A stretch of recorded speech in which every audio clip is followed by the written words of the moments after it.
defesa, que fazem parte do tripé da justiça, né? Sem a reputação, sem os advogados, sem o poder judiciário, não existe defesa, nem existe processo.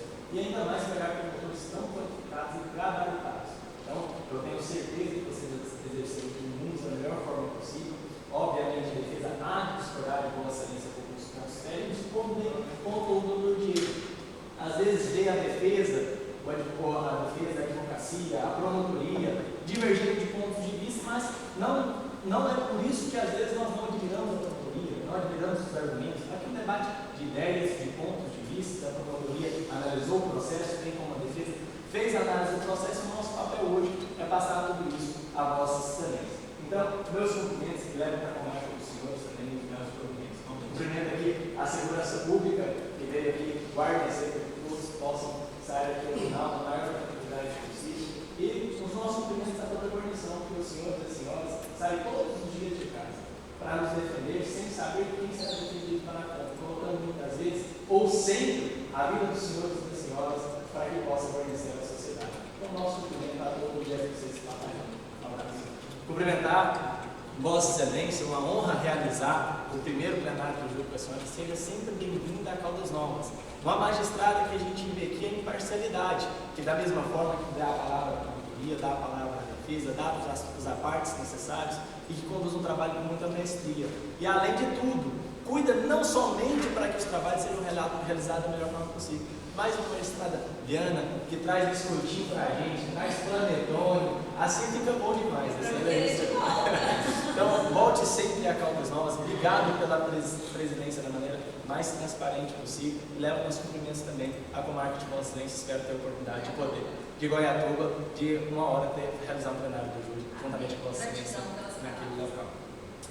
Cumprimento todos os serventuários de justiça e eu digo, faz o quê? Quase 6 anos desse processo e tudo só ocorreu graças ao trabalho de cada um dos senhores e das senhoras. O trabalho maior é atrás da cortina, é nos bastidores. Hoje a gente fica aqui 5, 6 horas, mas estamos nesse processo há quase 4 anos. Então, na sua pessoa, eu cumprimento todos os serventuários de justiça. Nosso muito obrigado. Gostaria de exercer também os meus cumprimentos de maneira muito especial à bancada de defesa. Dr. Patrick, doutora Hilary, agradecer por ladear com vocês a trincheira da defesa. E não é fácil. Realmente, como disse o promotor de justiça, a defesa ela possui lado. Mas o lado da defesa é o lado da lei. A mesma legislação que defende a promotoria, julga o magistrado, será defendida hoje aqui pela defesa.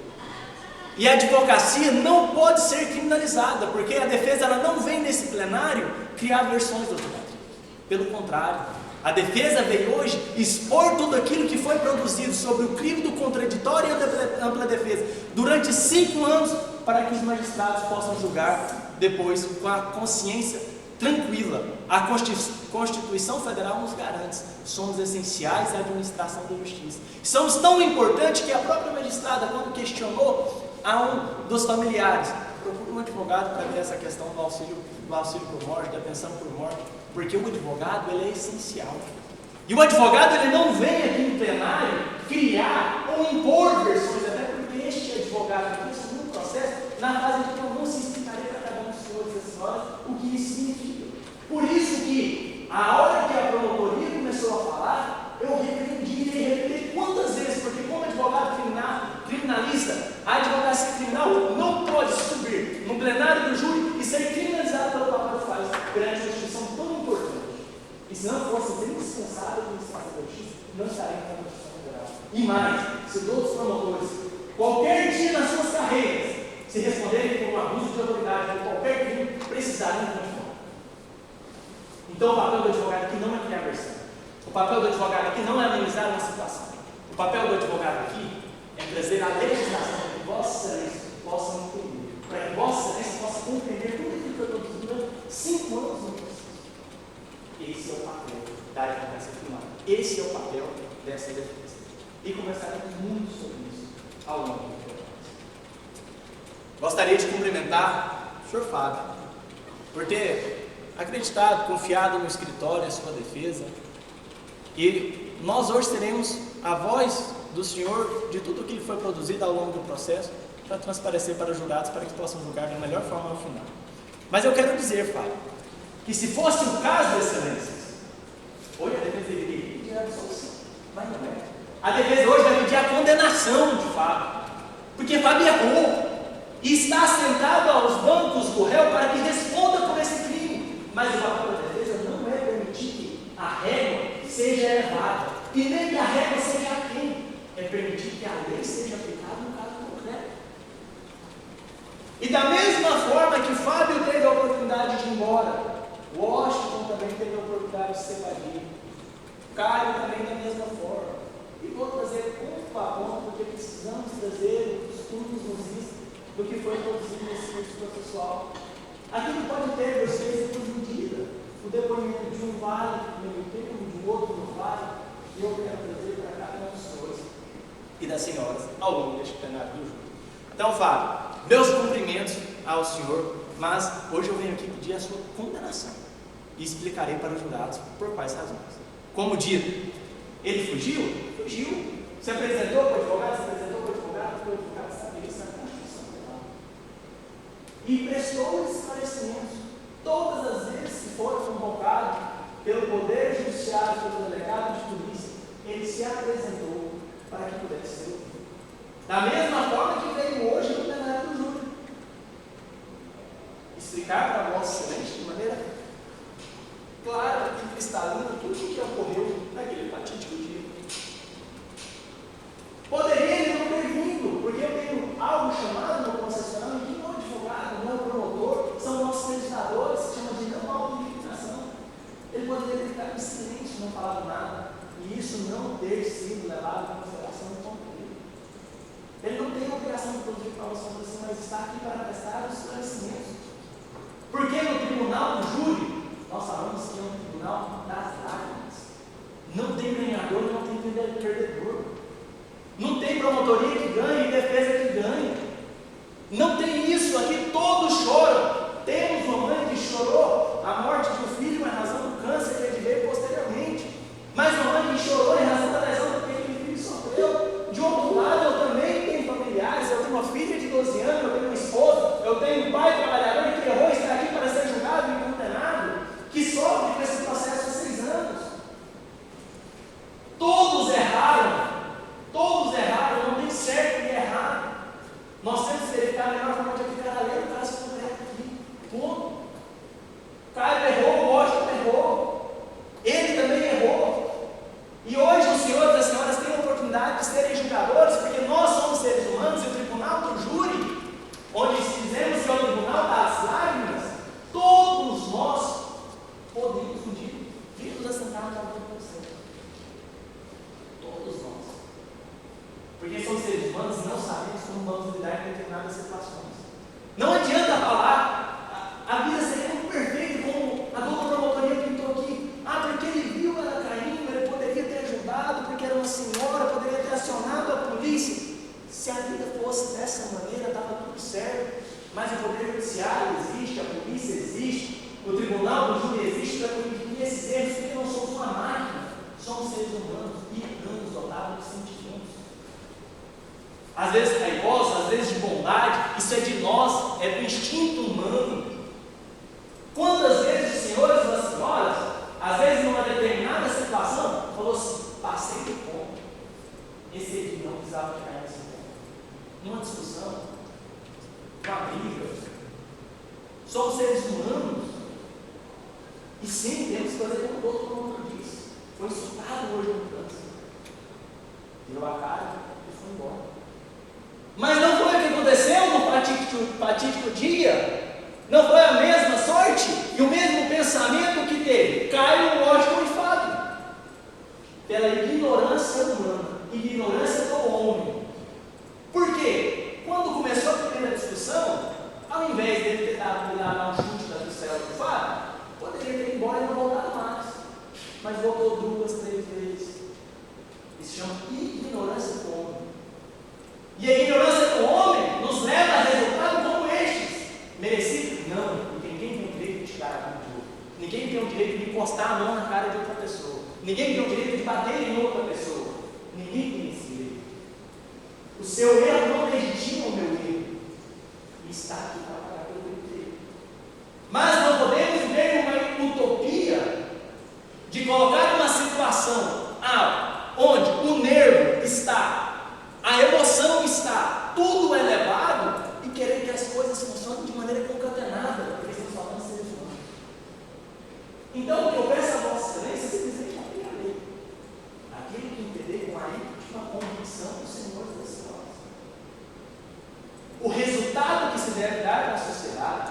resposta que nós devemos levar para a cidade de Caldas Novas não é que aqui nós autorizamos, olha, brigou, vai lá, pega o facão, vai tirar a satisfação para uma facãozada. Brigou no trânsito, pega um revólver, vai lá e dá 5, 6, 7 tiros. Não, não é isso. Mas que esse júri, ele é competente e tem discernimento para analisar todas as provas produzidas no processo e é corajoso o suficiente para quando tiver que absolver, deve absolver. Mas quando tiver que condenar, também vai condenar. Aqui não é uma máquina de condenação. Ninguém vai sair daqui feliz porque é mais um que vai para um lugar onde o Supremo Tribunal Federal chama de Estado das Coisas Inconstitucionais. Uma coisa horrível, uma celinha pequenininha que tem 25 pessoas lá dentro, que mal dá para respirar. E o promotor sabe do que eu estou falando. Mas por que ele praticou isso? Vamos mandar para lá e tem que morfar na casa. Gente, são seres humanos, o Brasil não tem condições de morte, não tem olho por dente. Olho por olho, dente por dente, não. E o sistema é progressivo porque ele incentiva que, olha, você errou, tá bom? Você vai ter uma outra oportunidade, chama ressocialização, mas você vai pagar o que você fez. E não estou vindo aqui pedir para a Vossa Excelência para passar a mão naquele que está sentado no banco dos céus hoje, não. Mas também, com todo respeito à vítima. Não é porque faleceu que nós vamos endeusar. Porque quando uma pessoa é profissional, você tem 10 anos, 5 morreu por você, então. Tem história, esse histórico a gente tem que analisar. Eu vou falar isso no momento oportuno. Então, por que nós devemos analisar? Porque somos seres humanos, devemos analisar também o comportamento humano no caso concreto. Mas, acima de tudo, devemos analisar o que aconteceu naquele dia. O que levou àquela situação. Ele excedeu, passou do limite, passou do ponto, vai pagar por ter passado do ponto. Deve pedir que pague por ter passado do ponto. Mas também não é vir aqui e querer descredibilizar o trabalho garantido numa Constituição Federal, que a defesa ela criou todo um Senado para que chegasse nesse momento. Até porque o nosso escritório, toda aquela bancada de defesa, assumiu esse processo pós-pronúncia. Sabe o que isso significa? Ele teve um advogado que acompanhou lá na delegacia. Quando veio para fora, um outro colega advogado acompanhou. Pode ser por um acordo não deu certo o pagamento, pode ser que ele não gostou da defesa do advogado, e se ele não tivesse condição de contratar advogado nenhum, a juíza não ganharia o defensor público para defendê-lo. Então, o advogado é essencial até mesmo para que ele seja condenado. Se nós, a bancada de defesa, levanta daqui e vai embora, esse processo é nulo, porque não tem advogado. Então, o advogado é indispensável para a administração da justiça. Ele tem um advogado que conduziu durante o processo judicial. E eu peguei o processo agora nessa etapa. Estou falando com os senhores profissionais. Então, não teve oportunidade desse advogado vir produzir uma situação para conversamos não. Eu estou pegando o que foi produzido ao longo de 5 anos. E eu tenho 1h30 aqui para explanar sobre os senhores.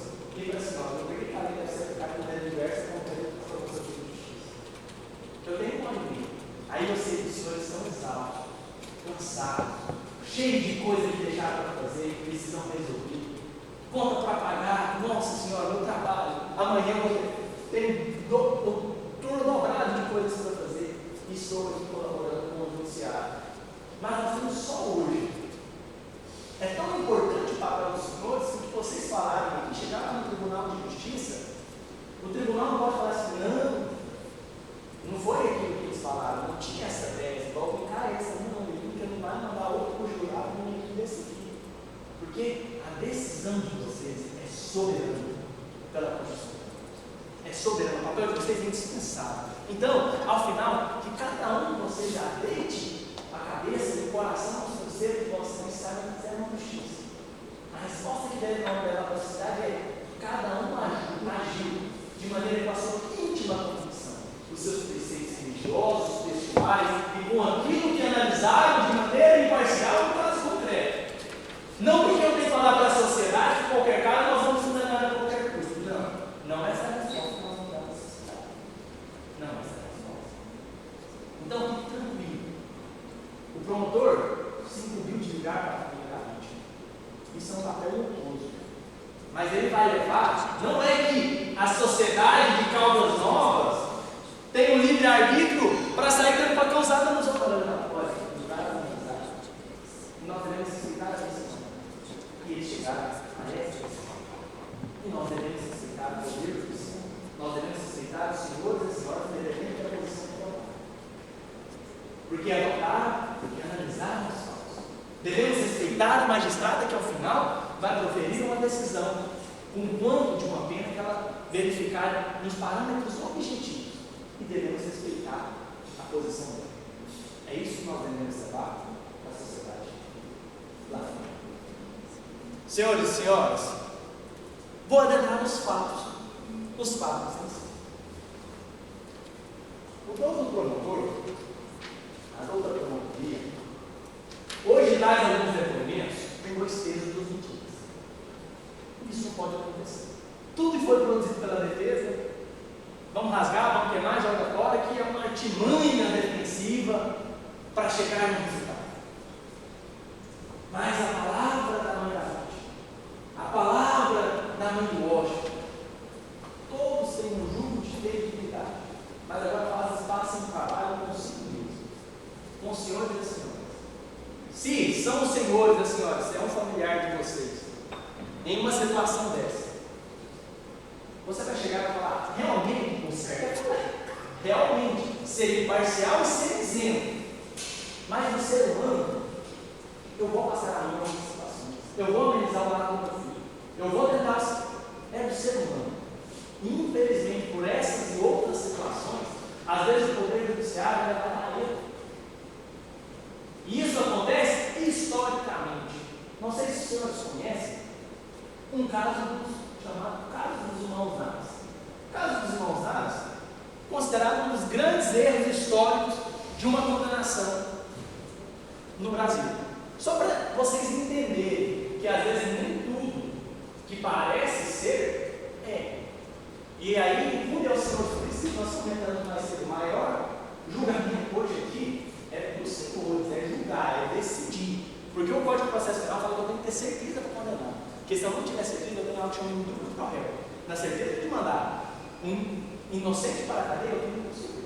Na dúvida, absolva o senhor. Está falando, não sou eu, está falando é a Constituição Federal, está falando é o Código de Processo Penal. Não é esse lugar, não foi algo que eu criei para trazer para os senhores. É a lei, a mesma lei que cada um colocou, a mesma lei que cada um colocou. Se ao final não tiver a certeza, deve ser absolvido. Ah, mas se ele chegou aqui no plenário do júri, significa que tem elementos para ele ser condenado. Não. Quantas vezes nós chegamos, alguém chegou no plenário do júri aqui, o tribunal do júri absolveu? Porque a lei é clara, se há indícios de crime, o júri vai deliberar.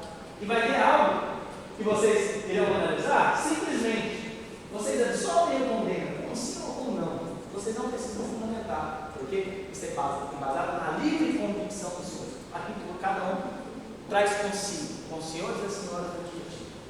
Um sim ou não, pode absolver. Ah, mas por que absolveu? Porque os senhores entenderam que aquele caso é caso de discussão. Ponto. É indiscutível soberano. Por quê? Porque somos seres humanos. E o tribunal do júri, quando se trata de crime contra a vida, pode trazer que qualquer um de nós podemos cometer um crime dele. Quem que é mãe ou pai, chega na residência, vê alguém mexendo no filho, não na filha de vocês. Perguntei o que você está falando de jeito desse. Aí, está armado, deu 12, 25, 30 tiros. Aí eu vou chegar aqui agora e requerer de um pai ou de uma mãe que naquela circunstância, com calor e emoção, altíssimo, não, mas tinha que agir moderadamente, tinha que ter que dar 2 tiros e dar para a polícia. Senhores, convenhamos, a vida não é uma utopia dessa forma. Não é uma utopia. Se fosse comigo, eu nem saberia o que eu faria no caso concreto. E poderia ver que às vezes me assentaria naquele mesmo local. E aí? É uma condenação qualquer. E se fosse o senhor e a senhora que estivesse sentado lá, se fosse o familiar dos senhores? Ou não? Vamos analisar, vamos aplicar a lei de maneira coerente. É isso que acontece com os senhores e senhoras. Nada mais, nada menos do que isso. A aplicação da lei de maneira isonômica, de maneira equânime, de maneira independente, claro e cristalina. Eu vou colocar essas coisas. Senhores, eu vou tirar só meu blazer aqui.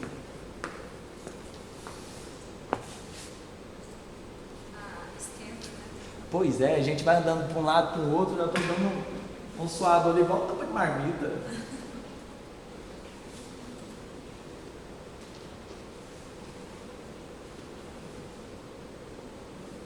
nós agora vamos adentrar no processo propriamente dito.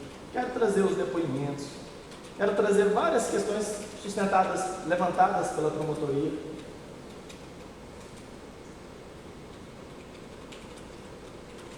Essa beca depois de tirar sem fazer curso para pôr ela de novo. Viram o que é curso?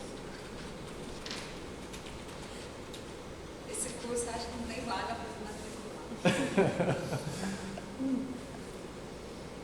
Quando a gente não é titular, do júri, né, não tem. Aqui não tem, não fica mais Não, sim, não sei, né? Mas as médicas fornecem pra gente. Estou vendo lá amanhã. A nossa equipe pega lá em Goiânia e traz para cá, pessoal, vai fazer o júri. Não tem não, tem que comprar. Como eu não sou titular, mas eu estou vendo necessidade. Já lembra a senhora, né? Então, eu vou deixar no carro. Vamos lá então, senhores. Uma coisa que eu peço encarecidamente. Ficou com dúvida? Levantem a mão, chamem a doutora, não balancem a cabeça, nem para cima, nem para não, nem que concorde, nem que discorde, para não expor a opinião dos senhores e tudo isso que a gente está produzindo aqui seja claro. Isso custa caro para o próprio público e às vezes a gente chega numa decisão e ao final não vai ser acumulada.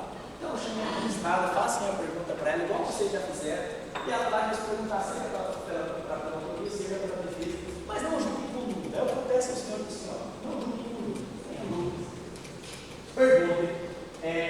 Perguntem a magistrada.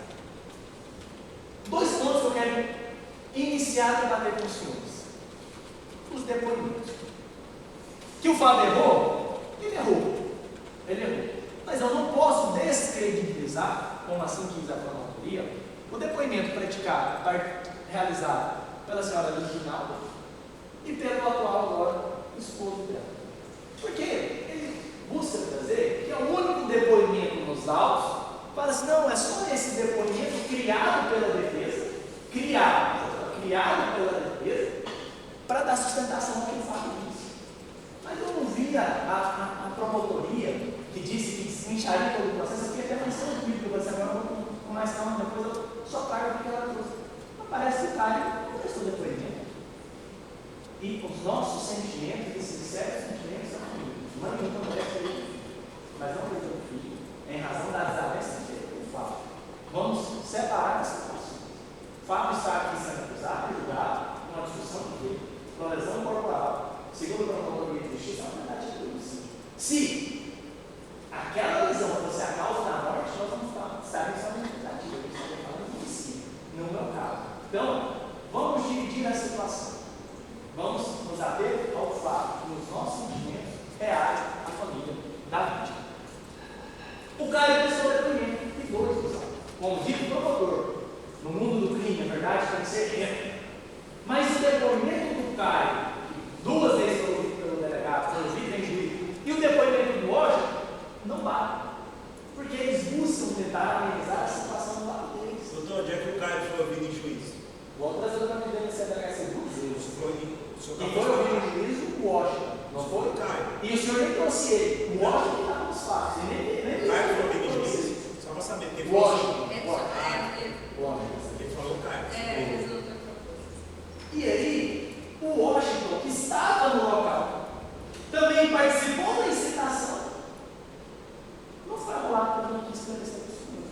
Enquanto aquele que prestou esclarecimento na delegacia, prestou esclarecimento em juízo, está aqui, está cara limpa para poder hoje esclarecer e que Vossa Excelência puder interpelar ele para saber de todos os fatos.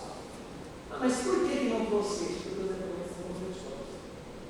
E eu vou explicar isso para os senhores. Vamos iniciar. Porque agora eu vou para a minha papelada. Porque eu sou do tempo meio antigo, doutor. O senhor, com slide, o senhor, eu tenho que aprimorar isso. Mas eu gosto do tal do papel. Eu tenho que parar com isso. Vamos lá. O Fábio falou que lá no fatídico dia, ele estava no bar. Certo? Estava no bar.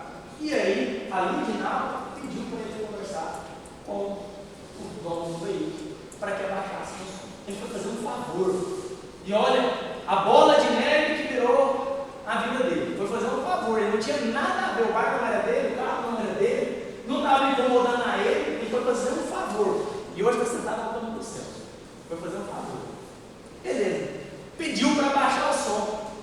O pessoal ignorante, o que fez? Veio e agrediu. Certo? E aí o promotor falou, não, mas essa questão da agressão que destruiu o local só está na versão do Fábio. E agora da Lindinalva, que é dona do bar, que foi claro pela defesa. Mas eu quero apresentar para vocês o depoimento da vítima, do cara. São dois. Eu vou fazer uma leitura, eu vou passar para o senhor e senhora por um minuto. Doutor, depoimento do cara, tá? Prestado na sede de delegacia. Os dois depoimentos. Vou fazer uma breve leitura para os senhores compreenderem o que a vítima disse ao delegado após o fato, porque eu vou mencionar a data, como o promotor fez questão de mencionar, a época dos fatos, de como se deu. Por que essa dinâmica do fato é importante? O fato do Fábio ter tomado um chute na costela justifica a legitimidade da causada? Comentário. O fato de ele ter ido lá conversar com a mãe e ter começado uma briga, e ele pegou o facão e deu foi causada, justifica? Momental. Mas aí nós temos algumas fases que o direito nos trouxe, que chama intercrimes, e eu vou explicar isso para o senhor. Porque isso é importante. Isso influencia na dosimetria de pena. Isso influencia na qual pena ele vai pegar. Isso é importante. Por isso eu peço muita atenção aos senhores nessa parte, porque ela vai nos levar a trazer as teses principais que a defesa vai trazer aos senhores e às senhoras. Olha, no primeiro depoimento que o Caio nos trouxe, a genitora, vamos falar da genitora primeiro do Osho. Ela disse que o Osho estava dentro da casa, só para vocês compreenderem a genitora de fala. O Osho estava dentro da casa, escutou um barulho, e quando saiu, o Caio estava tendo uma briga com o Fábio. E o Fábio estava batendo com o Caio, correto? Pois ela trouxe ao Ministério Público Sustentável o testemunho que a gente tem até a consideração.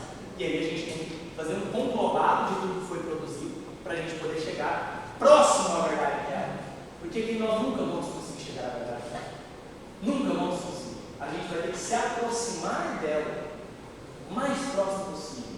Não vamos conseguir chegar à verdade real dos fatos. Eu estava falando no caso dos involuntários. Eu vou voltar para esse depoimento, eu quero falar dessa maior injustiça para os senhores e senhoras, para vocês entenderem. Hira, me lembra sobre esse caso.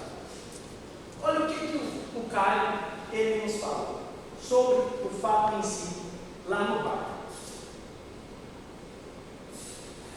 Que no dia estava ouvindo música do carro de Osho, que Fábio já estava no bar.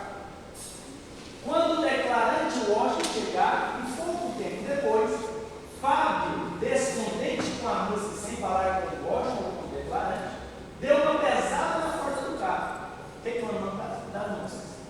Isso aqui é o truque que o cara trouxe. Eu não vou fazer verdade, vou ler o que está no documento.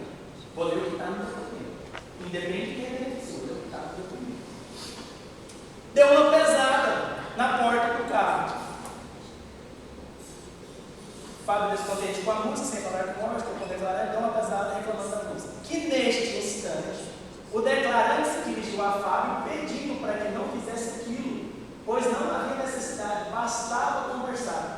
Momento em que começaram a discutir. E Fábio desferiu um soco em seu rosto, tendo o declarante deitado.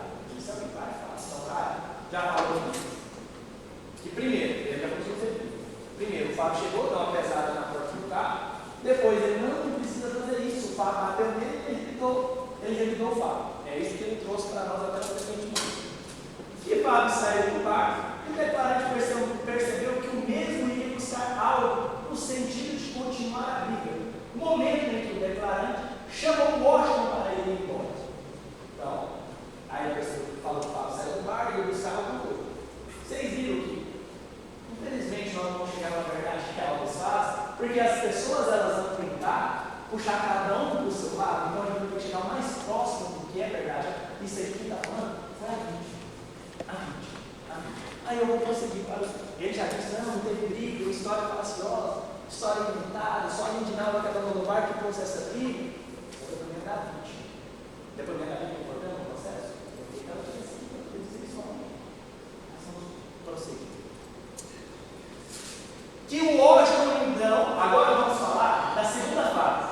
Então, Fábio saiu do bar, disse que buscava alguma coisa, e aí o Washington e o Caio foram embora. Vamos para a segunda etapa, segundo momento da vida. Que o Washington então deixou o declarante no jardim Tangará para que pegasse sua moto. Mas percebendo que o Washington, além de estar nervoso com o fato, estava bastante embriagado, o declarante resolveu segui-lo para evitar que o Washington brigasse novamente com o Saul. Senhores, da mesma forma que isso contou, se a gente fosse, às vezes, ser humanos assim, e pensasse de maneira tão racional como a gente pensou hoje, teria evitado uma tragédia. Não teve a primeira briga? Eles não estavam lá no jardim Tangará? Por que ele não falou, vamos dormir aqui em casa, vamos esquecer isso, depois fazer isso, vamos curar nossa cachaça? Mas ignorância humana, não tem outro nome, ignorância humana, levou a esse desfecho.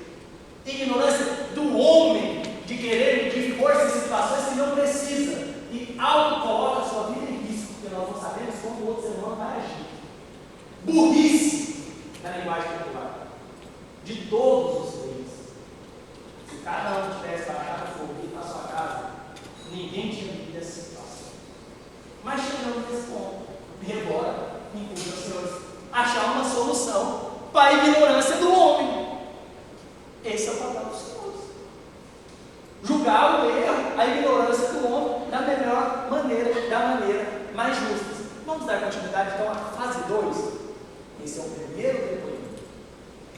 Que no momento em que o declarante estava chegando na casa de Washington, percebeu que Fábio também já estava no local, onde ambos discutiam e a mãe de Washington tentava apaciguar a briga. Opa, calma, o amador falou.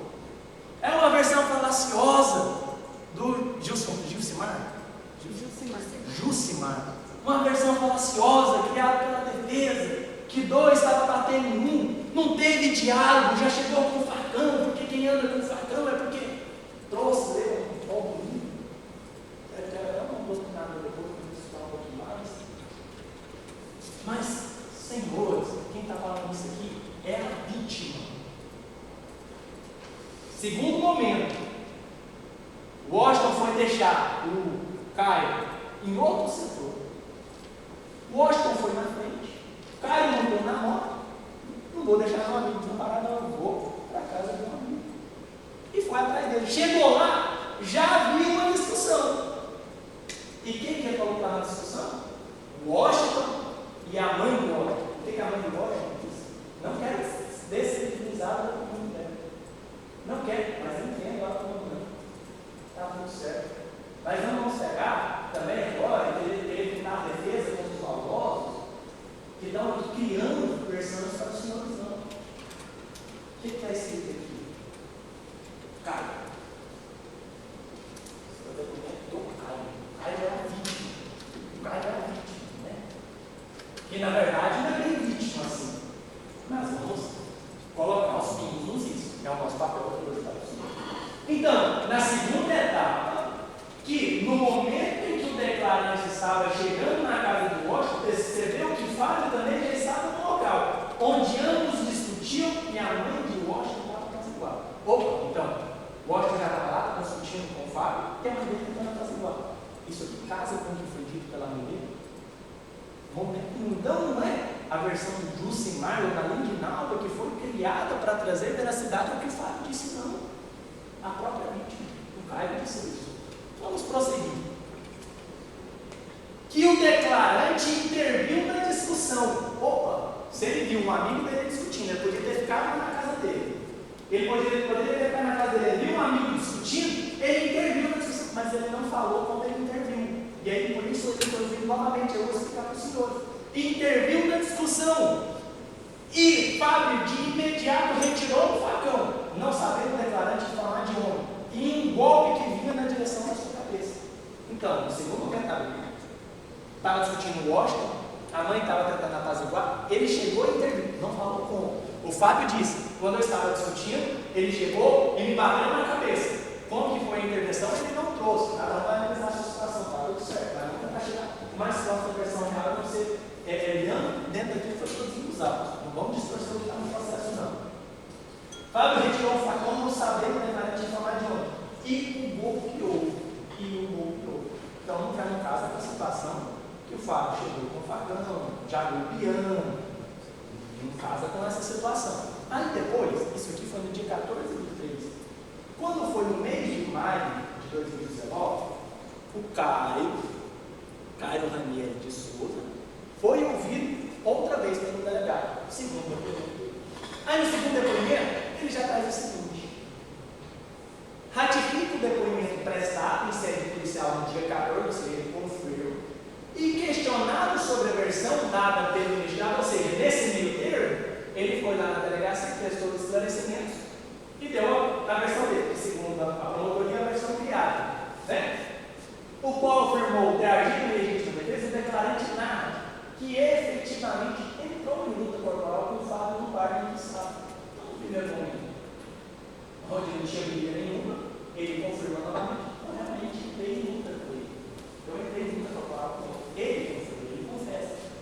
Prosseguindo, acrescenta que minutos depois da proximidade da casa da mãe de Washington, este e Fábio tiveram uma luta corporal. Opa, vocês viram a luz agora abrindo dentro da escuridão? Então, novamente, lá na região da casa do Washington, Caio e Fábio brigaram, entraram em luta corporal. Não foi Fábio que simplesmente levantou da sua cama, falou: eu vou para o bar, vou tomar uma briga, eu estou com o facão, porque esse facão eu estou pegando ele para matar. Não. E não foi uma justificativa dele. Ah, porque é meu instrumento de trabalho. Porque nós temos que colocar os filhos nos is. A força policial não é armada. A promotoria tem porte de arma. Se às vezes ocorrer que for necessário utilizar, vão utilizar os meios que tem para reprimir qualquer agressão. E se os senhores forem colocados numa situação de risco da vida dos senhores e das senhoras, vão utilizar do que tem à sua disposição. Uma faca, um canivete, um tijolo, um pedaço de pau, uma pedra. Porque no meio de uma briga não tem racionalidade. No meio de uma briga não tem essa de que, não, mas eu tinha que dar um facão para repelir a agressão. Era duas. Eu tinha que dar 2, 3 socos em 2 minutos, 2h30 da manhã. Colocaram a vida deles numa cilada. Mas não, agora não tem como eu chegar aqui e querer apedrejar todo mundo. Vamos colocar os filhos, não vamos endeusar ninguém, não vamos passar a mão na cabeça de ninguém. Vamos abrir a caixa de Pandora e falar na caixa do que aconteceu e do que está no processo. Então, novamente, o Caio, ele continua no segundo depoimento, que na casa da mãe do Washington, este e Fábio tiveram nova luta corporal. Ambos bastante embriagados. Oportunidade na qual Fábio se apoderou de um facão e partiu para essa declarante. Bom, o cara do pé, ele chegou lá já com o facão. Ele chegou lá com o facão, ele se apoderou do facão. Isso significa dizer o quê? Que ele pegou o facão. Ele pegou o facão, ele se apoderou do facão. Quem disse isso? A vítima. A vítima disse isso. Então, teve a luta corporal na segunda oportunidade, e aí o Fábio foi lá e se apoderou. Sabe o que significa? Ele pegou o facão. Ele não estava com o facão. Porque se ele tivesse desde o primeiro momento maquinado de chegar lá para matar eles, ele já tinha com o facão naquele efeito que ele premeditou para ir lá fazer. E aí eu quero falar para os senhores algo que chama de intercrimes. O que é o intercrimes, pessoal? No mundo do direito. E aí eu vou trazer um outro exemplo, porque o direito não é matemática. Não é 2 mais 2 é 4, mais 1 é 2, não é matemática. Aqui a gente tem que pôr o chip técnico para funcionar, no raciocínio lógico, e verificar qual nome vai ser mais adequado. E aqui os senhores têm a autoridade de julgar o futuro daquele senhor. Está aí uma luta de 2 anos. Errou, falhou, mas é o futuro dele que está em jogo. E não é uma condenação que vai salvar, dar o coração de ninguém a qualquer coisa. Eu vou pedir a condenação dele, mas não existe sobre saúde, nem a mais nem a menos. Nem a mais nem a menos. Na mesma forma que o promotor fala, não venho a mais para vir aqui pedir legítima defesa, pedir uma condenação. Está tudo certo, é o ponto de vista da promotoria. Respeito, mas não concordo. Respeito, mas não sou obrigado a concordar. Porque às vezes, mesmo sendo julgado por seres humanos, nós somos induzidos pelo Poder Judiciário a dizer, por que eu falo Poder Judiciário? Porque eu não sou esse representante do Poder Judiciário. Aí eu volto no caso quero citar dois exemplos. Primeiro, caso público notório, caso dos irmãos Naves. Caso dos irmãos Naves, ocorrido na década de 1900. Os dois eram irmãos primo, que era sócio. Ele era sócio, fizeram um bom negócio. Esse outro primo que foi passar a temporada na casa desses irmãos para fazer um negócio, fizeram um negócio e recebeu um valor virtuoso no cheque. Esses dois outros irmãos receberam esse terceiro sócio. E eles saíram para balada, aproveitar, foram andar na cidade e depois esse rapaz desapareceu. O sócio. O que ficou na sociedade? Fizeram um bom negócio, pegaram o dinheiro do primo, mataram o primo e jogaram na ponte. Esse foi o burburinho que voltou na cidade. Em razão disso, a polícia, saudosa polícia, e obviamente às vezes temos falhas em todos os lugares, todas as instituições, e eu trago essa situação não para condenar uma instituição, mas para fazer um exemplo no caso concreto. Nesse caso concreto, a polícia procurou os irmãos e eles confessaram. Não, realmente. Bateram tanto na gente, bateram até na polícia. Realmente, aconteceu, foi assim, nós pegamos dinheiro, matamos eles por causa do negócio. E teve processo. Chegou no júri, nós estamos aqui, eles confessaram. Nós estamos aqui, eles confessaram. Chegou no júri, o júri absolveu. O júri absolveu, não tinha provas. Porque não achava o corpo, não achava a câmera onde ele saiu, só tinha dinheiro que estava com o e o burburinho que tinha na cidade, que o fato tinha cidade daquela forma. Eles foram absolvidos. Recorreu. Chegou lá no novo júri.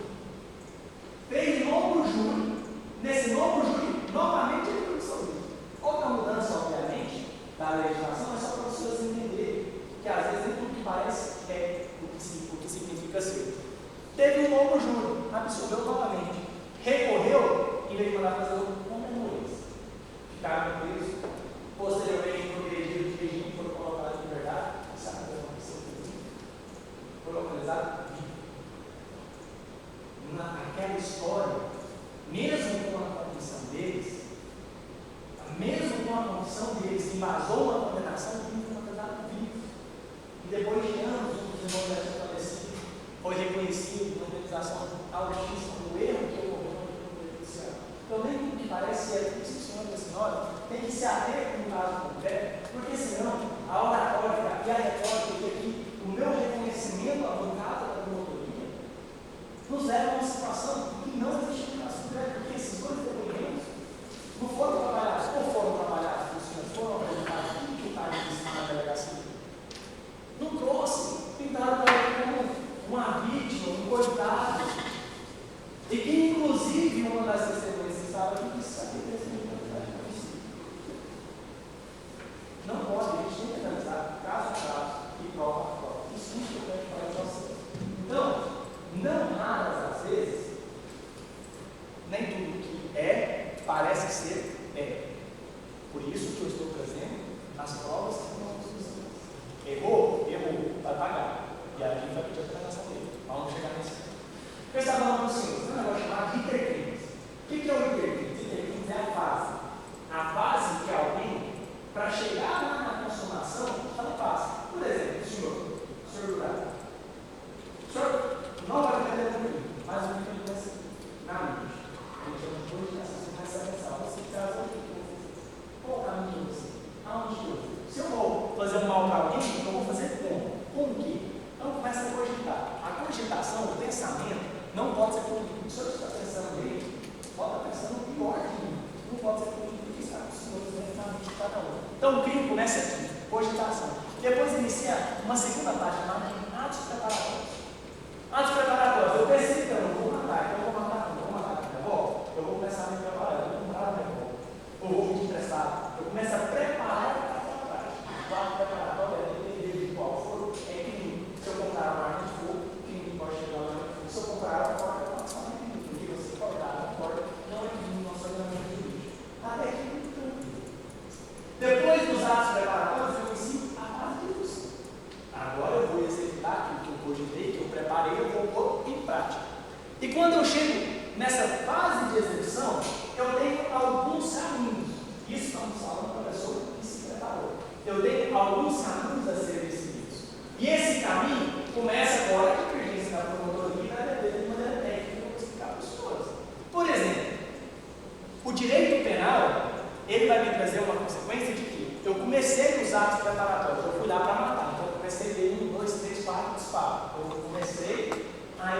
executar a minha vontade, dando os espaços de arma de fogo. Se aquela pessoa não morreu por uma circunstância, não consigo beber, foi socorrida, alguém interviu, a minha munição acabou, meu revólver acabou, uma circunstância que me chama alheia à minha vontade, eu tenho um entendimento aqui assim. Se consuma morreu por causa daquela conduta, eu vou chegar no resultado. Quem consumar, se ele tivesse morrido em razão da causada que levou, nós estaríamos julgando como se consumar. E aí a gente traria as ideias que fossem pertinentes a esse caso. Mas o direito penal, como dito para os senhores, ele não é uma fórmula. Ele não é uma fórmula matemática 2 mais 2 é 4. Eu tenho hipótese que ele vai buscar em todo momento dessas etapas do crime de incentivar, olha, não prossiga. Vamos evitar que esse resultado aconteça. Não chega até essa finalidade, não, porque ele quer preservar o que a gente chama de bem jurídico, ele quer preservar a vida, ele quer preservar o patrimônio. Então, se você errou, iniciou uma execução, caiu nessa cidade, calma, meu filho, você tem a oportunidade de parar o que você estava fazendo e eu vou te dar um benefício.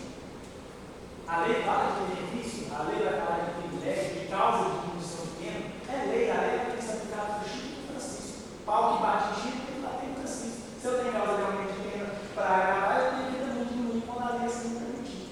E aí a lei vai nos incentivar isso, a gente dá um nome de desistência voluntária. Desistência voluntária. Eu vou explicar isso para vocês rapidamente para entender, mas não é a nossa tese principal. Doutora Rila, lê o artigo 15 para nós do Código Penal, por gentileza. Artigo 15. Desistência voluntária.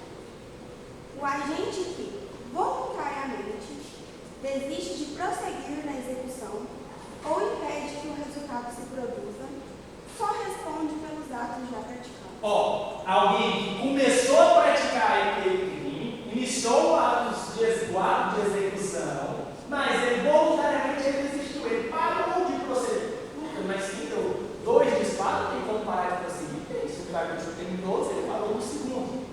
Por que ele parou? Pode ser uma crise de consciência, pode ser um pedido de terceiro. A mãe, uma clemência, pelo amor de Deus, não faz isso com meu filho. Vale mais do que ele parar porque alguém pediu, não acaba a função porque ele não morrer, ou já que a lei vai me guardar tempo de matar. Não, vamos evitar que esse resultado aconteça. Não é porque a vaga está em brejo, eu tenho que deixar ela terminar em brejo, não. Se eu posso morrer, eu vou tirar ela em brejo, eu ela terminar de atolar. Dito no nosso jargão popular goiano. Não vamos deixar ela ir para o brejo. Então a lei, em alguns momentos, ela vai querer te incentivar a isso. E aí eu tenho uma fórmula para analisar se cabe ou não cabe desistência voluntária. Se o agente quis prosseguir você, eu quero matar, mas eu não posso.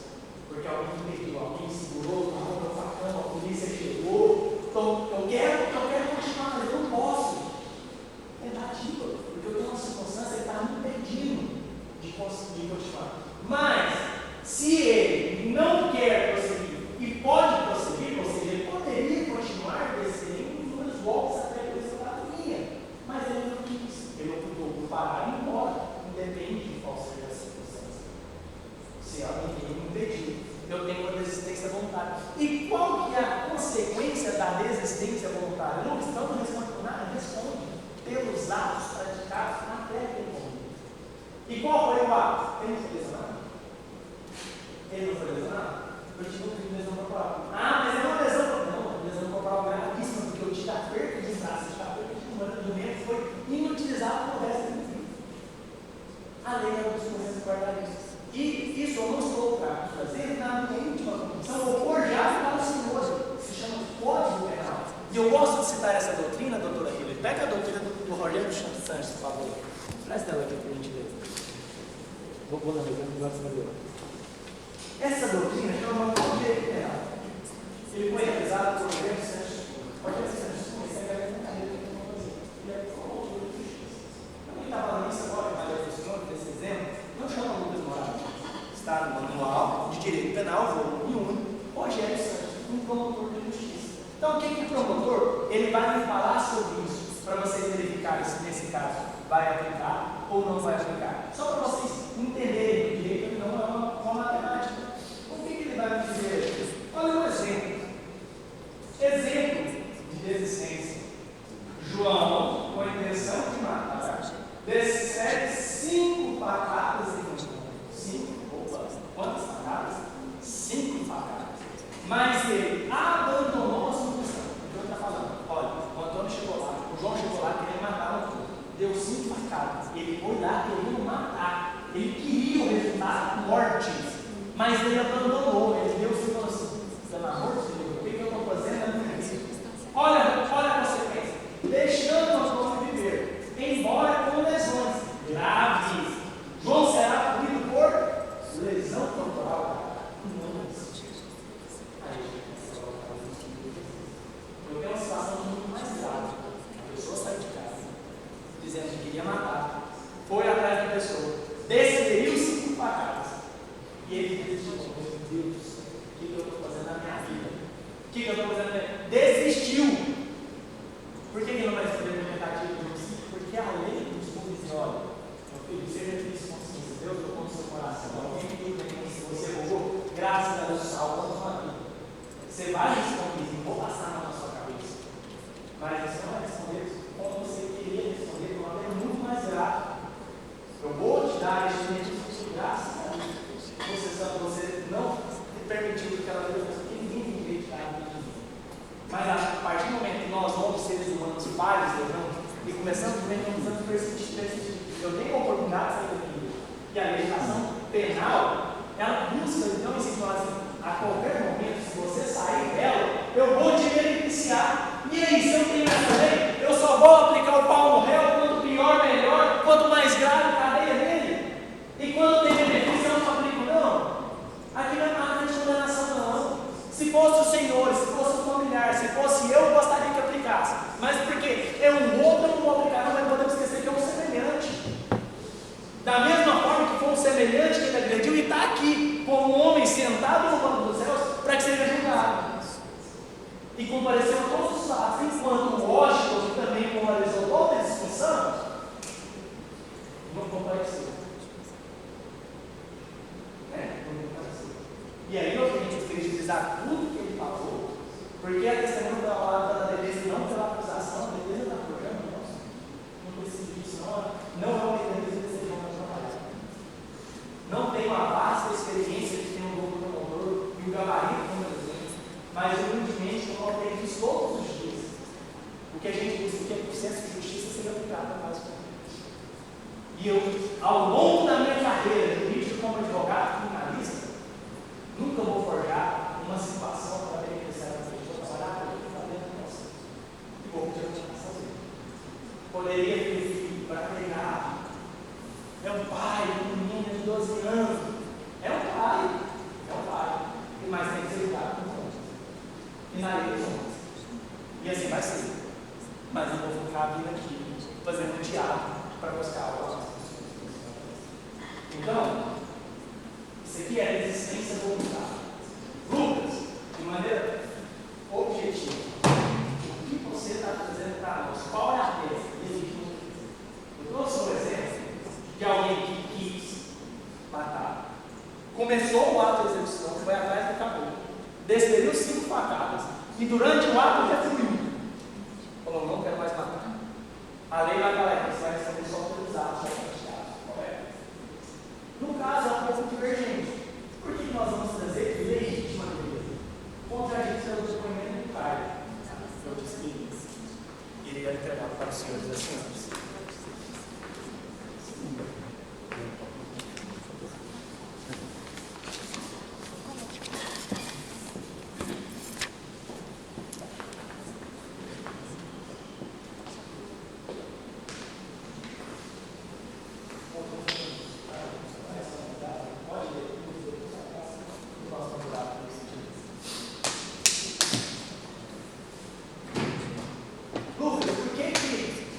Você falou que vai pedir a condenação, mas está pedindo a legítima defesa. Porque extrapolou os limites da legítima defesa. Extrapolou. Apesar de que, enquanto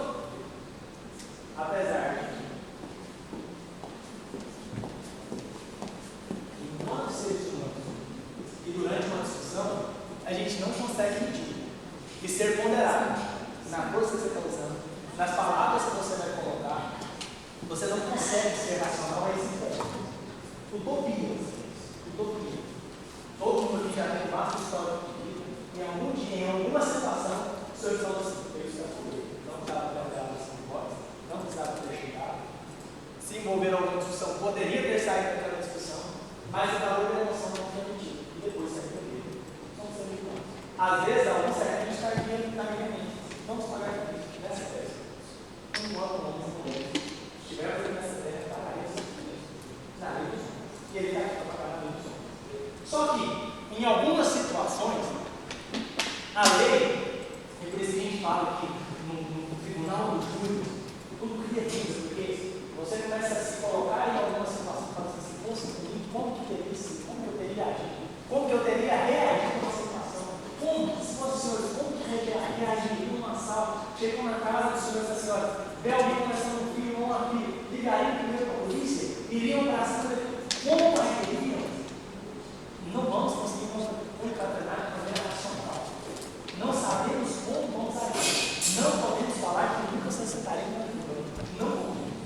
Então, em algumas situações, o direito penal, ele vai te trazer algumas permissibilidades. Mas você tem que agir de maneira razoável, proporcional. Né? E o que é a legítima defesa? Se alguns senhores estavam aqui aguardando, alguém chega pedindo vocês, você tem que sair, orar para a oportunidade de sair daquela direção, e primeiro chamar a atenção. É desrazoável o que diz no ser humano. Então a lei te permite enfrentar o perigo. A lei te permite a não fugir. A lei te permite a você, naquele caso concreto, repelir aquela direção. Uma condição: nós temos que ser razoáveis. Nós temos que ser proporcionais. E ele não foi. Ele precisava.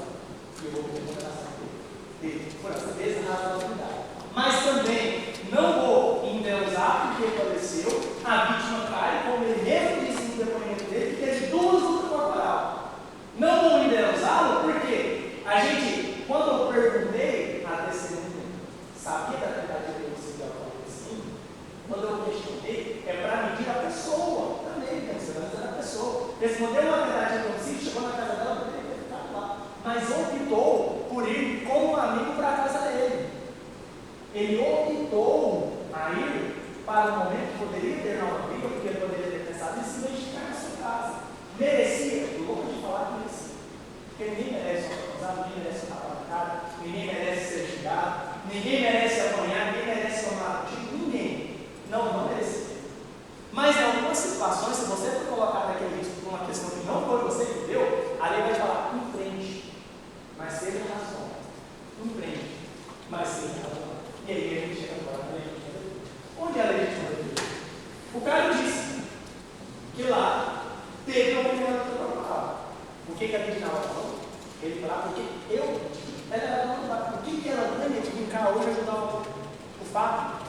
O que ela ganha de vir cá amenizar a situação dele? Não é irmã, não é marido, mas no outro lado, com respeito. Mas a mãe do Washington, do outro lado, ele deu ela provocou 2 ocasiões. Ele ela provocou. Não tinha razão, está tudo certo.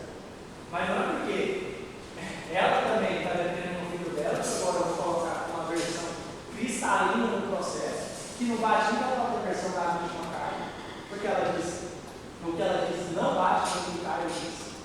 Como eu li para vocês, como vocês ouviram, é só vocês fizerem a comparação, não precisa ficar aqui enchendo de linguiça, não, é só vocês compararem. Depois está aqui o Caio e o que ela disse. Se bater, está tudo certo. Mas se não bater, vocês vão dar um produzir um uso processual. Então ela tem interesse em você. E quando eu falo que ela tem interesse, obviamente, eu não consigo imaginar a situação da pessoa. Não consigo imaginar ver uma pessoa que está acessada. Não consigo imaginar isso. Não, às vezes não dá nem discorrer. Não sei, não consigo imaginar o trauma que ela sentiu. Mas eu tive toda uma situação para chegar naquele resultado também, poder colocar em consideração para quem já ficar ali. Não é condenar. E é o que nós desse caso que faça essa casa. Então, teve a primeira briga.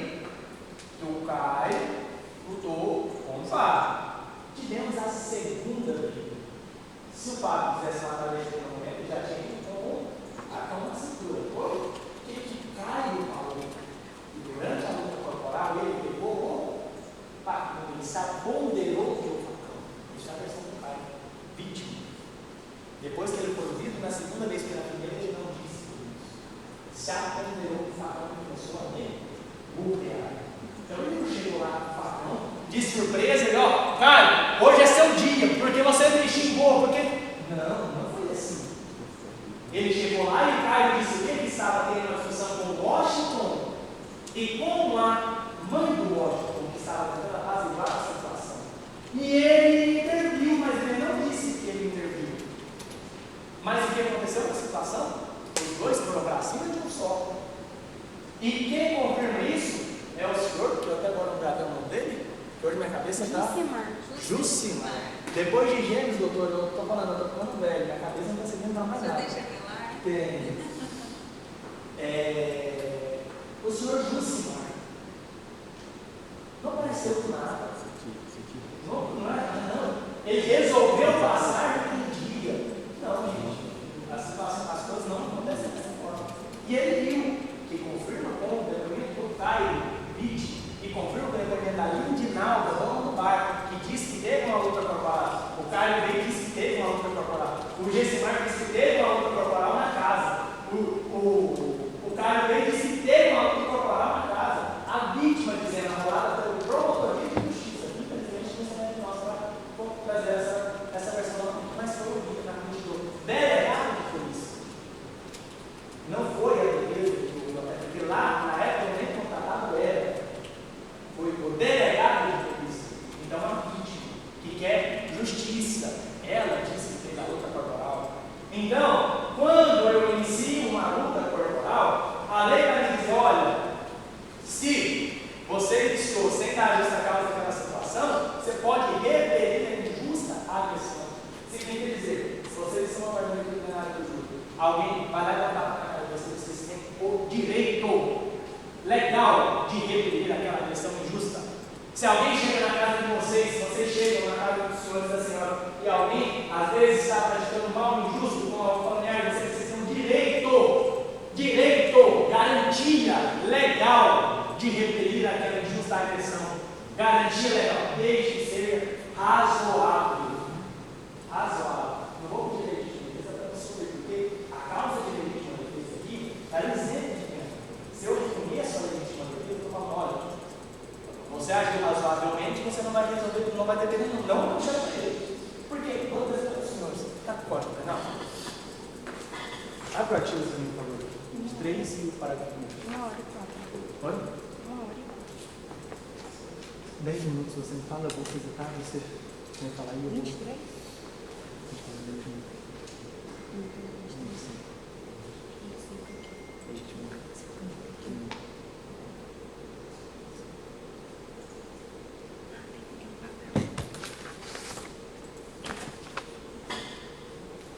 Artigo 25. Entende-se ilegítima... 10 minutos, né? Artigo 25. Entende-se ilegítima defesa quem, usando moderadamente os meios necessários, repele injusta agressão, a qual o iminente, a direito de seu júri. Lucas, está tudo isso? Estou colocando um pouquinho, porque está tudo. O promotor já disse que vai voltar e a gente retorna na frente. Legítima defesa. Quem, usando moderadamente os meios, repele injusta agressão. Tem que ser agressão injusta. Quando o Fábio foi pedir para o Washington abaixar o som, legitimava a bater dele? Era justo? O cara batendo no Fábio só porque ele pediu para a pedido da dona do barco? Não, então se ele repeliu aquela agressão naquele momento, legítima defesa.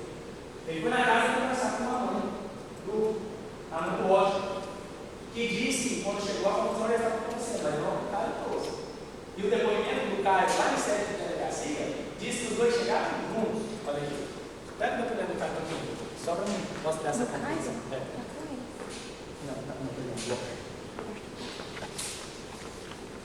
Olha o termo de depoimento do Washington.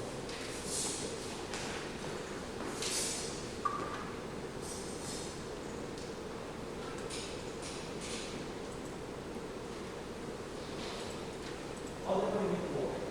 Olha a anotação do Washington.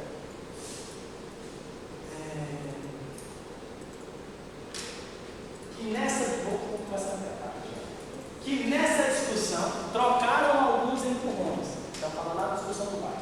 E por conta de estarem embriagados, o depoimento e Caio se dirigiram para a casa da mãe do depoente. Faltava um dia dormir. O outro já mudou a pressão do cara. O cara falou: olha, ele levou em casa, ele ia me deixar lá. Eu peguei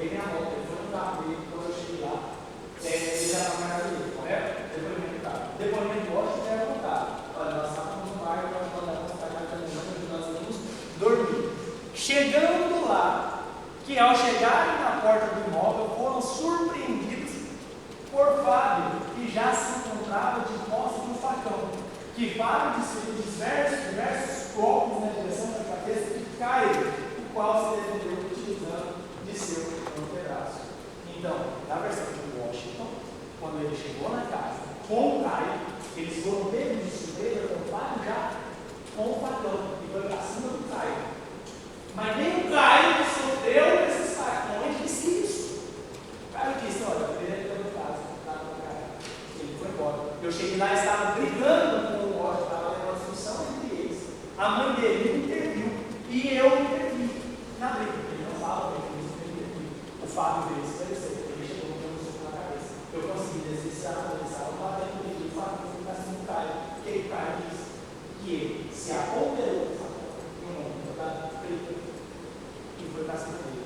Então, se neste momento que o Caio chega, desfere um golpe nele, e ele pega do facão para repelir, porque eu não consigo medir o que é moderado em uma situação, se um facão só acertou, ele já parou, porque às vezes acertou, com o sangue perdendo, o cara continuou vindo para cima, ele desferiu outro facão, outro golpe de facão, correto?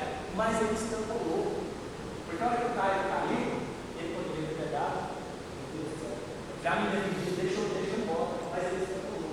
E quando eu extrapolo, a lei vai me falar que eu respondo pelo que eu pratiquei naquele momento.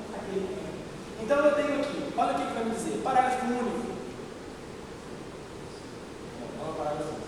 Tem um artigo que vai falar das causas do ilicitude que eu respondo pelo excesso. E qual foi o excesso que ele praticou? Lesão corporal grave. Olha o que me diz aqui o laudo pericial. O laudo pericial do Caio.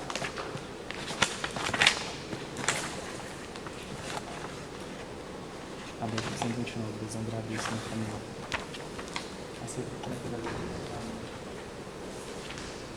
Olha o que me fala o laudo de lesão corporal. Primeiro, a ofensa à integridade corporal ou à saúde de alguém? Sim. Sim. A ofensa à integridade corporal ou à saúde de alguém? Sim. Sim. Sim. E sim. A ofensa à integridade, houve ofensa à integridade física de alguém. Houve perigo de vida, inciso 4, prejudicado. Foi o que o professor Iacoso. Mas ainda se tivesse tido perigo de vida, enquadraria na lesão corporal gravíssima pelo perigo de vida. Aqui, a lei, ela me trouxe, além do laudo.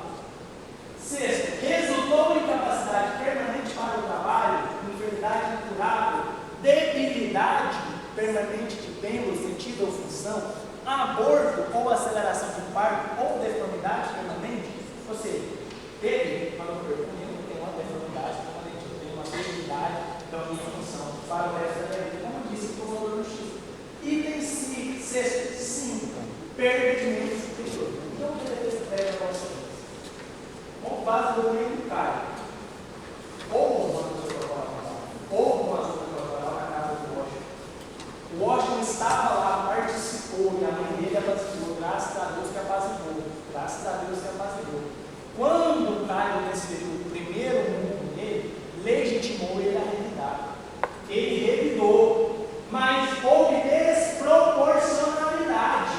Então ele vai responder por aquilo que passou e excedeu. Então, o excesso, a gente pede que ele seja punido. Punido pelo quê? Lesão corporal gravíssima, que vai trazer o Código Penal. Artigo 129. Olha o que me traz o Código Penal em seu artigo 129. Artigo 129. Ofender a integridade corporal ou a saúde de outro. O que eu trouxe no laudo policial? Você respondeu. Houve ofensa à integridade corporal ou à saúde? Sim, houve ofensa. Mas eu não quero só lesão corporal. Eu estou pedindo para agravar. Não estou passando a mão na cabeça aqui, não. Eu quero que leve em consideração o que está no laudo e o que está no processo. Lesão corporal gravíssima. Lesão corporal gravíssima.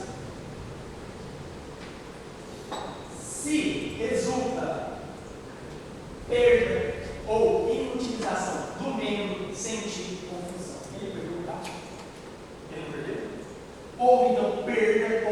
mutilação, ele perdeu um braço. E o Fábio errou porque cedeu, mas tem que ser condenado. E peça condenação por lesão corporal gravíssima no centro do artigo 129, inciso 3. Pena, 2 a 8 anos. Pena de 8 anos. Peça aos senhores, então, um caráter de justiça. Que não reconheçam a legítima defesa, punindo o excesso dessa legítima defesa, o condenando por lesão corporal gravíssima. Nós estamos divergindo, ele vai ser condenado de uma forma ou de outra. Nós estamos divergindo quando a qual crime ele será condenado. Porque na versão do promotor, desde o momento que ele quis matar, ele vai matar o carro, pegou o carro, pegou ele, ele foi passando de justiça. E não foi o elemento do Caio que expôs. O Caio foi a vítima. Não estou descredibilizando ou julgando o depoimento da mãe de Bosch. Não estou. Mas o depoimento do Caio, que foi quem sofreu a maior sequela, é o que condiz com a realidade dos fatos, inclusive com o que aquele que se assenta ali trouxe desde o primeiro momento. Foi isso que ele falou na delegacia, foi isso que ele falou no juízo, e foi isso que ele falou hoje dos senhores nacionais aqui. Então, isso que é o que a gente quer nesse momento.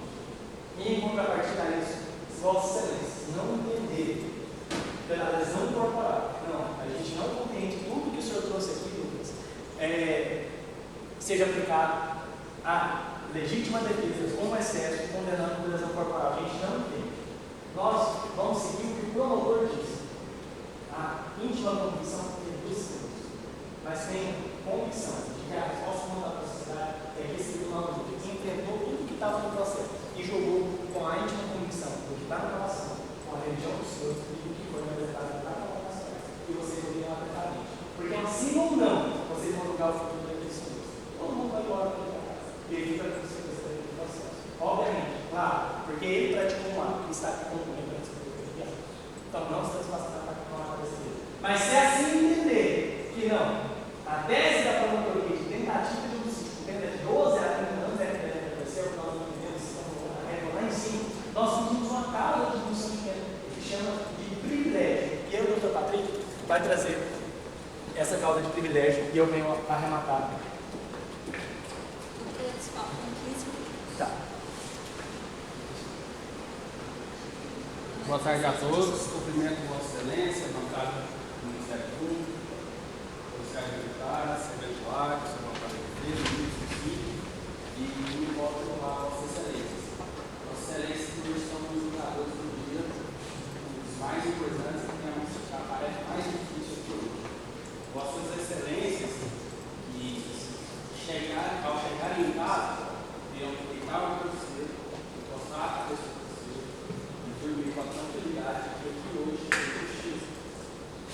E aqui hoje fizeram justiça. Vossa Excelência pode até pensar, eu nunca me sentaria aqui no banco dos céus. Eu nunca cometeria um crime. Eu nunca cometeria um crime de embriaguez ou de bêbado. Eu nunca cometeria um crime de traficar, de roubar. Mas sentar aqui ao banco dos céus, pode falar que pode chegar a sentar aqui. Por isso, julguem como se fosse um de vocês, julguem com a convicção de vocês, porque amanhã pode ser um de vocês, amanhã pode ser um dos advogados, um dos promotores. Da mesma forma que o senhor Fábio teria condições suficientes para sentar aqui também. Primado, bons antecedentes, pai de família, trabalhador. Da mesma forma, excluindo esse fato. Gostaria de colocar isso na tela, o artigo 121, parágrafo 1º.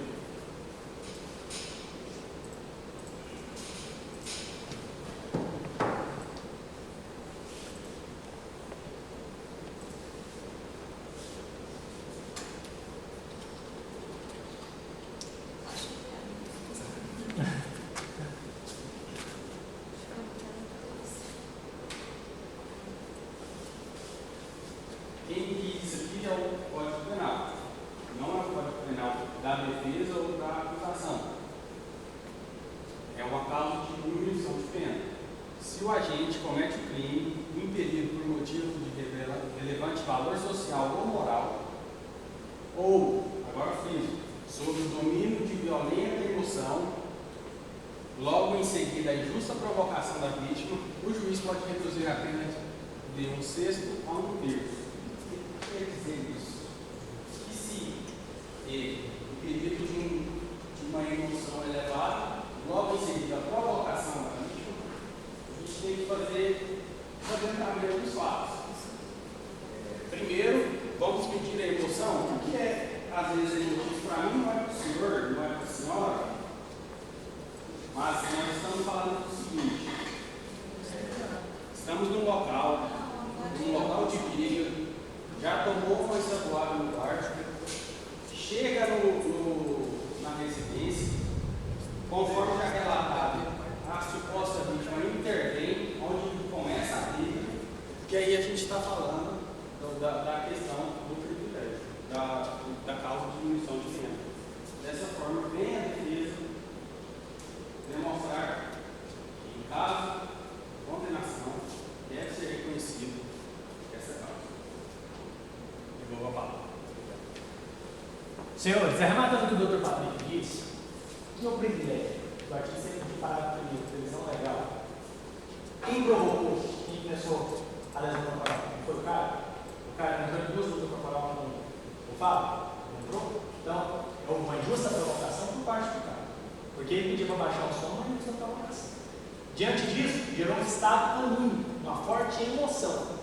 E com base nessa forte emoção, em razão da injusta provocação, porque é injusto vocês estão sentarem aqui e qualquer um chega e diz que um tapa na cara do senhor, não é justo. Com base nessa injusta provocação, que ele ficou no estado de fúria, ele praticou o fato. Então ele vai levantar uma função de pena. Nessa hipótese, os senhores se concordaram com a concorrência.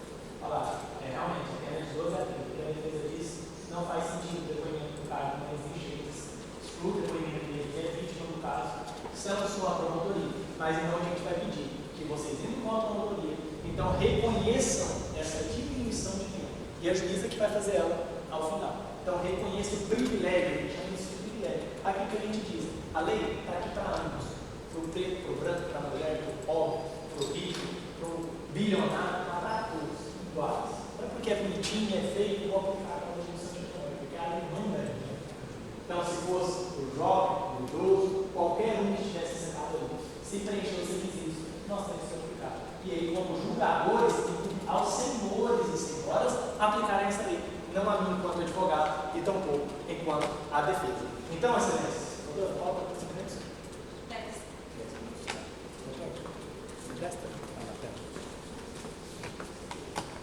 Só vamos direcionar a palavra.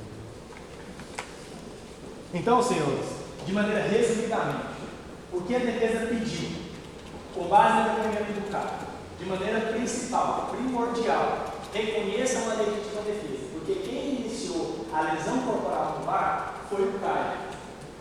Segundo, momento da briga, quando chegou na residência, o Washington já estava discutindo com o Fábio. A mãe de Washington estava apaziguando a situação.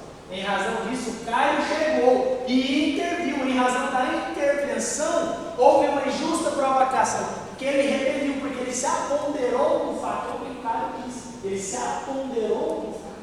E com o aponderamento do facão, ele desferiu os golpes, preenchia a legítima defesa, mas ele extrapolou, estava legitimado. Os senhores estão legitimados à televisão, não posso extrapolar. Ele extrapolou. E em razão do extrapolamento da legítima defesa, que nós pedimos que os senhores e as senhoras o condenem. Não estou pedindo a absolução, quero que o condenem, porque se fosse o caso de absolver, se ele não tivesse extrapolado, eu teria pedido a absolução plena. O condenem por lesão corporal. E ainda pedi a condenação agravada, lesão corporal gravíssima, pena de 8 anos, porque teve a debilidade permanente do doente.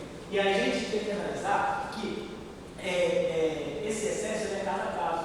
Teve um caso público notório chamado caso da Ana Hickman. Vocês lembram deste caso? Transmitido, televisionado de maneira nacional. O que aconteceu? Teve vamos dizer assim, um fanático por ela, invadiu o hotel armado, desferiu um tiro contra uma outra pessoa, o cunhado conseguiu pegar a arma. Quando ele conseguiu pegar a arma, ele deu 4 tiros em desfavor daquele indivíduo. 4 tiros. Ele estava com a arma do indivíduo. O que ele tribunal reconheceu? Legítima defesa. Ele precisou dos meios moderados para resumir aquela investigação. Ele não respondeu por nada. Não respondeu por nada. Não estou pedindo licença. 4 tiros também é lesivo, tanto é que a pessoa veio a óbito, tanto quanto um golpe de facão. Não estou pedindo que vocês não quero que passem a mão na cabeça do Fábio, quero que o condene, mas de maneira justa. Senhores, hoje tem uma regra, podem aplicar nada. Isso, olha que é mais fácil, vocês absolvem, se sentirem no coração que absolvem, vão dizer sim. Podem aplicar uma pena intermediária, que é o que a defesa está pedindo, porque é a questão de justiça hoje. Ou pode aplicar uma pena exacerbada, que é o que a defesa não concorda, que é o que a promotoria está pedindo. Então, os senhores hoje são donos de uma regra. E dentro dessa regra, passarão a palavra para o magistrado e conduzirão ao final.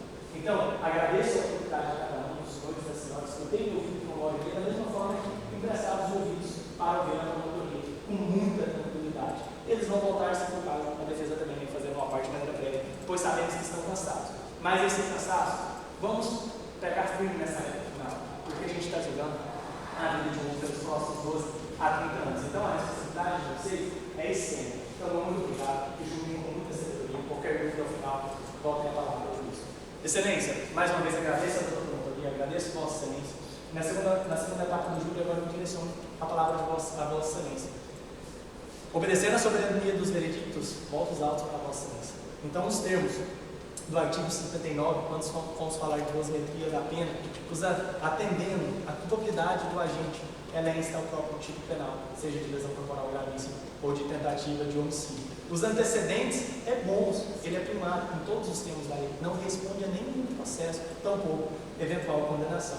A conduta social, como demonstrado hoje pelas testemunhas que eu vi, é uma pessoa proba, é uma pessoa pai de família, trabalhadora, então a conduta social ela deve ser valorada de maneira positiva. A personalidade do agente, nós não temos elementos suficientes para que a gente possa mensurar, então, se ela seja neutra no caso.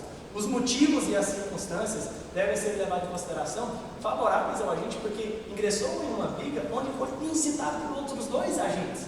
Então, devem ser julgados de maneira favorável à sua pessoa. A consequência do crime é grave, mas do próprio tipo penal de lesão corporal gravíssima, que já prevê essa condenação no quanto mínimo e máximo, ou da tentativa de homicídio, que vai exacerbar de 12 a 30 anos. E o comportamento da vítima, no caso concreto, deve ser julgado de maneira favorável a Fábio e negativa a elas, uma vez que também tiveram uma oportunidade de se evadirem daquele local e não incitaram uma briga, mas mesmo assim permanecer em razão da questão do ignorância do ser humano, buscaram então que aquilo pudesse se agravar, enquanto puderam amenizar o caso. No caso concreto, ia ser optado por não fazer. Então, Excelência, pugnas que seja aplicado eventual pena mínima, regime semiaberto. E por fim, Excelência, no caso da prisão preventiva, ele está em liberdade há 8 anos, obedecendo o princípio da presunção da inocência, não preenchendo os requisitos do 311 e 313. Ele não ameaçou nenhuma testemunha, compareceu a todos os atos judiciais, inclusive está aqui até o final. Não destruiu nenhuma prova, não ameaçou nenhuma testemunha. E o fato dele ter ingressado aqui no fórum hoje, ter encontrado eventuais testemunhas aqui, mas mesmo assim não direcionou uma palavra, foi um caso fortuito ou força maior, em razão das instalações da própria comarca. Não foi de maneira voluntária, apta a causar qualquer mal nessa situação. E também não se pretende evadir o distrito da culpa para que preencha o requisito da aplicação da lei penal. Está aqui perante todo o jurado, perante Vossa Excelência, perante a outra promotoria, para prestar todos os esclarecimentos. Então, que não decrete a prisão preventiva e permita que ele possa recorrer de eventual sentença condenatória de liberdade. É o que a gente